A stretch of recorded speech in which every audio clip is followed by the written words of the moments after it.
e ngā wehi o te rangi koutou aurunga, ko koutou kia koutou, o te anō kei ngā wehi, kei ngā wanawano, te wenua, nau mai, piki mai rā ki te kupu o te uru i tēnei wā. Ko ia tēnei rā ko te kupu o te uru ka tūtau naki ake i ngā pūrongo i puta mai ai i te reo o te uru i tēnei wiki. Me te maara kau ake anō ko ngā pau tautoko i tēnei o ngā otaka koia ko te reo irirangi o te korimako o Taranaki. Koia ko te reo irirangi ara o Whanganui tai atu anō ki te reo irirangi o rangi tāne. Kia ora e them. O te anō ki tā tātou nei pūrongo i te tuatai.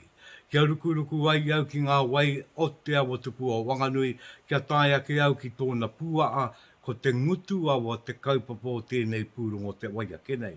Kei te waka tikaina e ngā kamu pene o te anō e ngā kātu kauni e rā maa, tainoa rā ki ngā iwi o roto o Whanganui, ngā karangarangatanga o roto o Whanganui, e taua iwi atu ana i tēnei wakatika, ara i tēnei o te pūaa o te awa o Whanganui.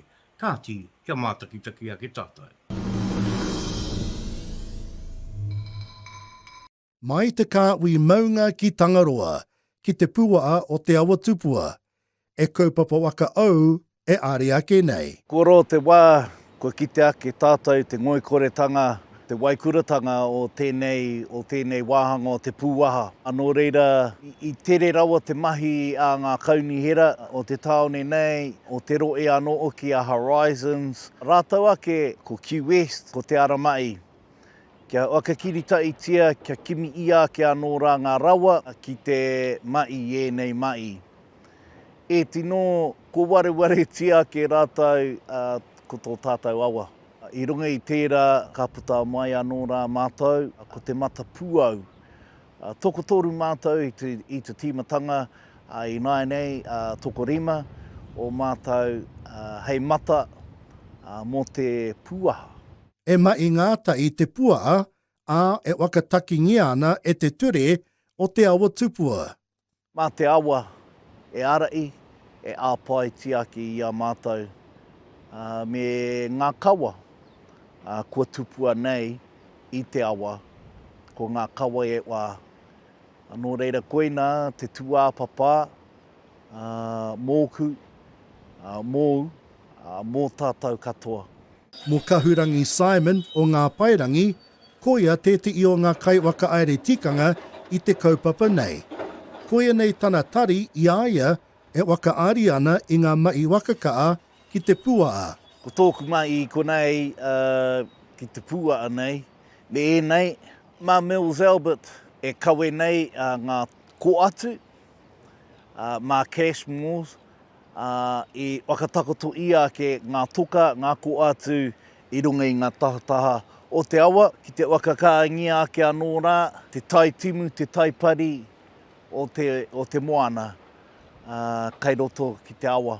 Ko te waenga matua, e wai wakaaro ana tēnei kaupapa ki te anamata, me ngā wakatupuranga kei te are tonu mai nei. Me manaki tātou te tangata i te awa, ka manaki mai te awa. Nō reira, i runga i tērā wakaaro, e kimi ana, e rapu ana mātou i ngā rawa mō a pōpō. Ia wā, ka tau mai mātou, ka noho ki te kōrero ngātahi, me ngā kaunihera, me ngā kaimahi, kia kimi ia ake i ngā rawa, kia tuku rau me ki. Kia kimi ia ake ko te Māori, ko te Māori ora, hei oranga mō tātou, ko te Māori awa, hei oranga mō te awa, ko te Māori tāngata, ko te oranga o te tangata.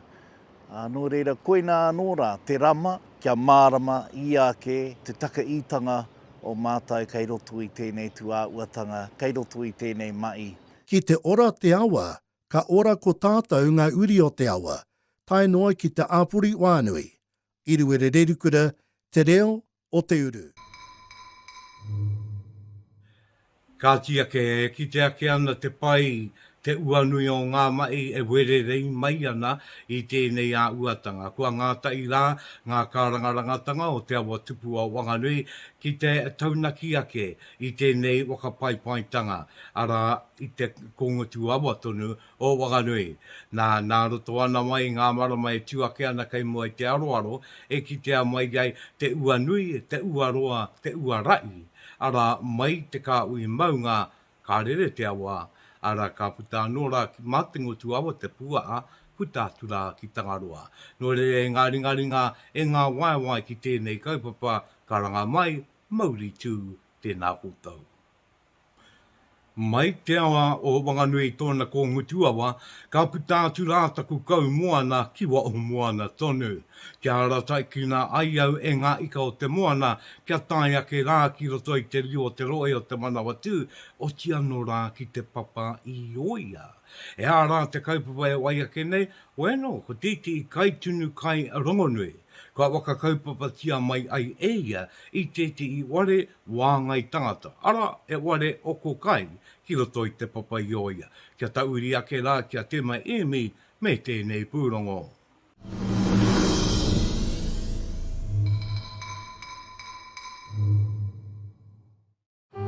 Ko Aaron Freeman he kai tunu rongonui putanua I te motu. He uri Māori no te kuki airini, ko I hoki tērā ko te kai tunu matua o tēnei o ngā whare kai kei te papa I oia e kia nei ko provenance. Ko te mea miharo o tēnei o ngā whare kai, ko ngā kai katoa me ngā wai katoa kei tēnei o ngā whare kai I whakatupuhia ki runga tonu I te whenua o te manawatu. Kupuri tonu mai e hoama, kei ahau te whānui ngātu o ngā whakamarama.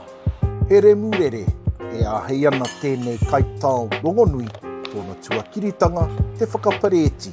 It never really fell into place until I sort of started to put, I guess, my identity on a plate first and foremost, because there's a lot of people that come through the system that are classically trained and they're just sort of reproducing for very good reasons, like French technique or classic chef techniques, and I started to look at it more of like, if I want to be unique in the industry, how can I stamp my mark on it? And the obvious way is to lean hard on your culture or where you're from. And so there wasn't a lot of people at the time showcasing Pacific or Māori foods. Ko tā Freeman kōrero, I hoki ia ki ngā mahi tāo, ko tāna anō, I te tuatahi kāore tōna hiahia, kia whai I te huarahi o tēnei tūmomo mahi. Cooking had always been around through my family and been involved in cooking. And it wasn't until I was in my early 30s that I decided I wanted to sort of probably make it the direction I had in my life in terms of a career. With that in mind, I had to bridge a skill gap really quickly, because a lot of people start on this path when they're sort of 19 or early 20s. So I had a lot of skills that I already knew that I picked up from working alongside my mum since I was kicking around in the kitchens with her, but I sort of needed to formalise it and modernise it. So was fortunate enough to work in some really good kitchens alongside some really good mentors, restaurants of the years and chef of the years. And that sort of enabled me to further my career, I guess, or fast track it, and had some really good opportunities along the way abroad and throughout the Pacific to sort of, I guess, bolster my skill level and make sure that I was ready for whatever came along. Ko Freeman rāua ko tōna hoa wahine a Heather I mutu tuarua mai te whakataitai kai tāo rongonui arā ko My Kitchen Rules mai I taua wā I ngā te maha o ngā whare kai I tonoa ki aia, engari ko te whare kai hou ke te papa I oia a provenance I whakamau I tōna wawata. There's a lot of eateries or restaurants that you can get yourself into where you're just reproducing someone else's vision, and it gets very bland after a while, whereas when you're sort of set a brief like this and to try and showcase the best of what your region has, then it's, as a cook, like, you couldn't be put in a better position really. And I think Manu Arataki and the hori whanua and the sort of wider regions were a little bit under the radar in terms of what people appreciate from us cuisine wise or primary producer wise. If you're from here, you understand that it's agriculture is deep in our blood, you know, like, so there's a lot of good things and cool things that are happening here and have been happening here for a long time. Ko te whakauwhi tētahi aumahi I tino Pākehā e te mate uruta, ko tā Freeman anō, ko titia te taumaha ki te katoa kei roto i nei mahi, he wei e maringa nui ana ia, e ki tonu ana ngā tēpu o tōna wharekai, nā te kaha tautoko a te hapori. The industry in general has felt the pandemic, or the effects of the pandemic and mandates really hard. There's a lot of people that have left the industry in search of more sustainable means to provide for their whānau, because hospitality's been one of the hardest hit sectors throughout lockdowns and restrictions through the traffic light system. So at the moment, I think nationwide it's sort of done by square meterage. So if our dining room is 20 metres square, we're only allowed 20 people. I think we can get about 38 people in here at one time legally, but the capacity is actually 68. So just in terms of that, it has been challenging, but I think our team has been super resilient. We've found ways to sort of combat that. Ka tuwhera a Providence mai te rā apa ki te rā tapu, te kaumātahi karaka o te ata ki te kaumātahi karaka o te pō, ki te huarahi o Broadway, ki te pokopū o te papa i oia, te mehemi, te reo o te uru.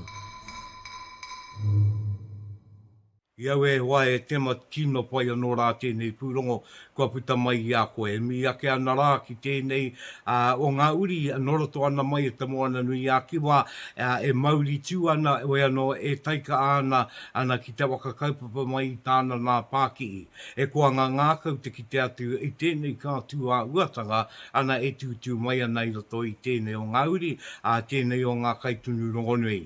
No reira, i runga i tērā, e āhuatanga aki rā tēnei i a tātou katoa, kia mauri nui, au ea tia no, kia tū te muni mai rā tātou, i roto i ngā mai Pākihi. No reira, e ngā kai Pākihi, ko tau e angi tū ake nei, tēnei rā, a te kupu o te uru, te mi i kau ake nei, tēnā koutou. Ka mawe e au mā runga i te au ko muri au, ana mai te roe o te manawa tū te papa i oia, kia tai atu anō au ki roto ngā tirua nui ki tarana ki tonu. Ara tērā ia te kaupapa, ware, ka wakatūngia ki te āwera, e ware puka, e ware mā tauranga, anei a te Rauru Broughton pue, me te Pūrongo.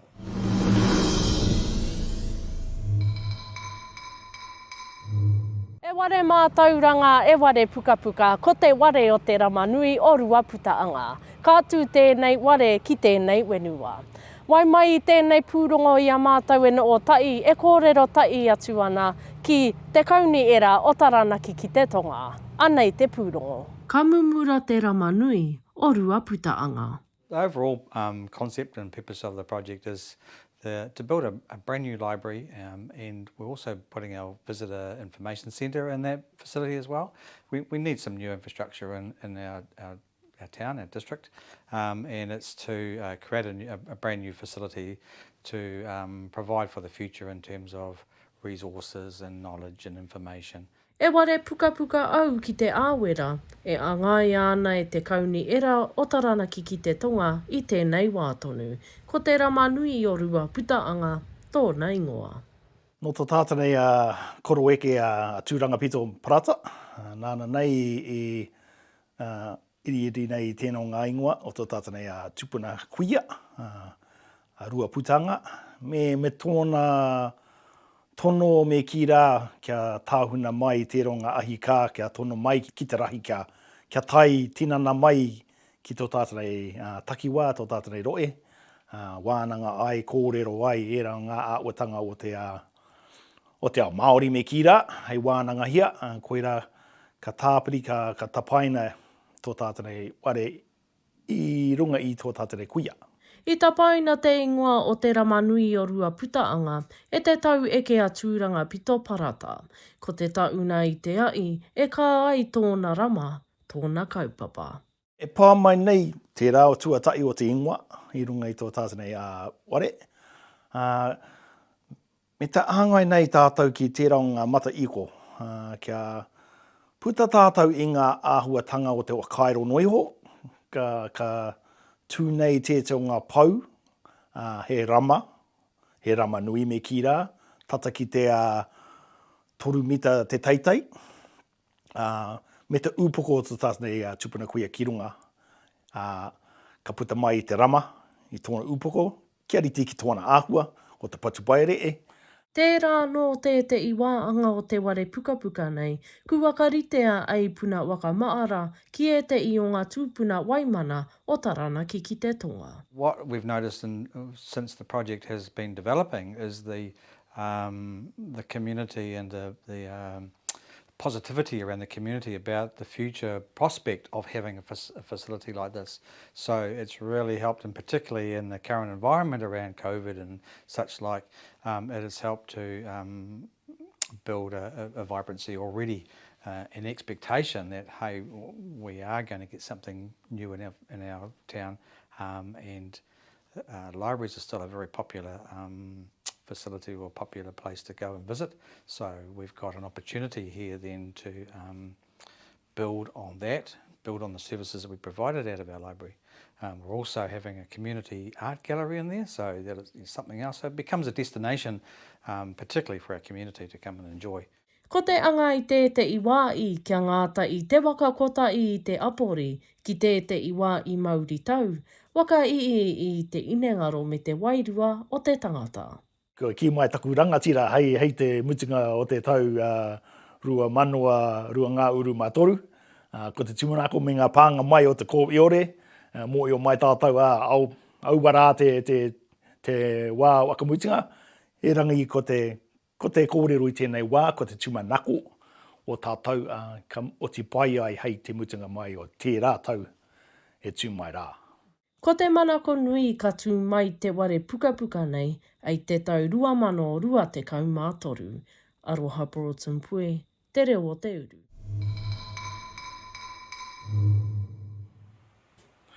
Ia we kamate nui rā i te miaro ki tēnei kaupapa rangatira. E rongo ake ana te kaaku atu o ngā iwi kārangarangatanga o ngā tiruanui. Ara ki roto i tēnei kaupapa kia Māori, kia tikanga Māori, kia kawa Māori ai o ki te tū. Tērā ia te wāanga e kōrero tiana, ka wakaari tia koe te o ngā wakaua o ete o ngā tupuna waimana ki tēnei o ngā wā i puna mātauranga me ki. Nā runga i tērā ko te tumanako ia kei te tau 2023 tūpakari mai tēnei o ngā ware, tūpakari mai ai tēnei ware. Nō re ki te kaupapa, karanga mai rā. Nā, heu ki nō mai au mā runga i ngā au ko mirimiri mai te roe o taranaki kia tai anu au ki roto Wanganui. Ana, kei pākai tore tēnei wā tātou nei kaupapa i tēnei wā. Pākai tore ko ia tērā te wā i tuai te a i kāroa a te iwi o Wanganui. Ia te tau, rua te kau mā waru o Pepuere. Tū mai ai ko te kaupapa ki roto i tēnei waitua e waka manawa i ngā mai ia i kā, ara ia i kā tia i te wā ki murira. Nō reira aneia eruera rerekura me te Pūrongo.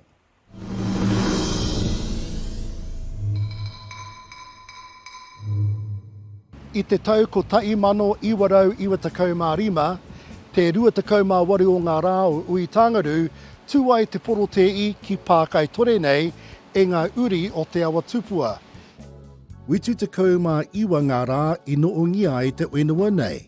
Ko te take, ko te kreme tiriti o Wanganui iwi ki o rātou whenua. Ia te tau. Wakanui ai e Wanganui iwi aua rā i noongia e rātou a kōnei. O tira, nā te puna ārama wero, me te orapa aere o te mate kōwhiori, ko tini te kaupapa i tēnei tau. Tēnā mātakitaki tonu mai ki te Pūrongo e waiake nei. Kei te kōrero tai rātou, ka pē ea rātou, wakanui ai te rā o pākai tore. Kia o tātou whakaro, hāri tonu tēnei kaupapa, te kaupapa nei wakanui te rā o pākai tore. I runga, ene āhuatanga me ki ko te hauoro o te hapori o Wanganui. Nō reira i runga te rā, ka tono ate ki ngā kai whakamātautau o te Omicron. Hara mai rātou ki te whakamātautau nā mema, nā hapu, nā iwi o te hapori nei. So on Monday, the out on the road will be closed. So we're going to be putting what Ken was talking about our well-being for our community. That's where we're going to be putting all the health providers. They're going to go out there. For us, that's a positive kaupapa for whanganuitanga, for us, for the well-being and the whole holistic for our whānau hapu. Ai tāna anō, me marama kātika, ko te āngaitanga o tēnei kaupapa, ko Pākaitore. We're very clear that the kaupapa is about Pākaitore. It is about celebrating our whanganuitanga. It's about celebrating us as a hapu, as iwi of Whanganui. And so we are very clear in regard to ensuring that this time our celebration of Pākaitore will be focused on the health and well-being of us as iwi hapu and our community as a whole. Coming here on Pākaitore every year is very special, very special. I'm grateful that I'm still here with my cousins, all my cousins, but mostly my mummy, my mum Piki, Waratini Punga. She says it doesn't matter how many we have on our Pākaitore, it's the kaupapa. She says we know that all this stuff that's happening out there in the community and around ourselves, she says so long as we stay true to the kaupapa and we'll be all right. A kua mate e ta i o ngā kaiarai, ngā kaumātua o taua wā, kei te ora tonu tō rātou o āki. All our people that have been involved with Pākaitore over the last 27 years will understand that these are times of need in the context of this Omicron, in the context of this COVID, this ngangara that's amongst us at the moment. Ki te kore ngā tāngata e tai ana te are a tinana mai, ei tā mea, wakanuia tēnei kaupapa ki tō kāinga.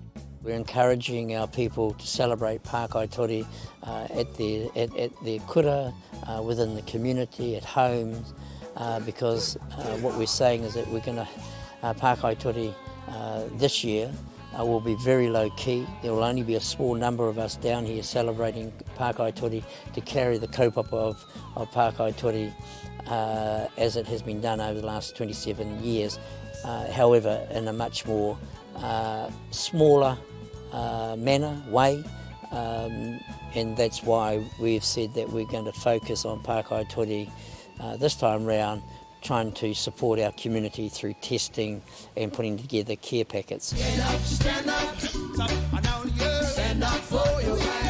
Āna, ko Pākaitore te tauira o te whawhai kia mau tonu ki te whenua. Iriwere rerikura, te reo o te uru. Te hoa e eru e te tau anaunga o Whanganui tonu, tēnā koe. Ana ka ki te aki roto i tēnei o ngā Pūrongo, kei te kōwiri tonu, ea anga neke anga, ea anga taimaara. Ana ka puta mai, ana kei te arua te kau māwaru o Pepuere mō tēnei kaupapa nui. Taro ake tātou mā tatari mai rā, ana kei roto i ngā rā e tū mai nei, he kupu, he kōrero, ka puta turu atu ki runga i a tātou. A weno kuia tēnei kua tātou nei Pūrongo no te reo te uru mō tēnei wiki. E te unga i toa kōrero mai, kei wea mai te kupu, kei wea mai te kōrero, o te anō tēnei te aro o te ngākau, te whātuki a kenei kia koutou. O te anō rai e te māngai pāo, tēnā koutou. E tūtau naki nei, e tū nei hei poupou mō tēnei hōtaka, o te anō e nei hōtaka e rua a te reo o te uru, me te kupu o te uru, ko hau tēnei ko Rauru Broughton, ki runga, ki raro, ki wao, ki roto, rire au. Pai mā rire.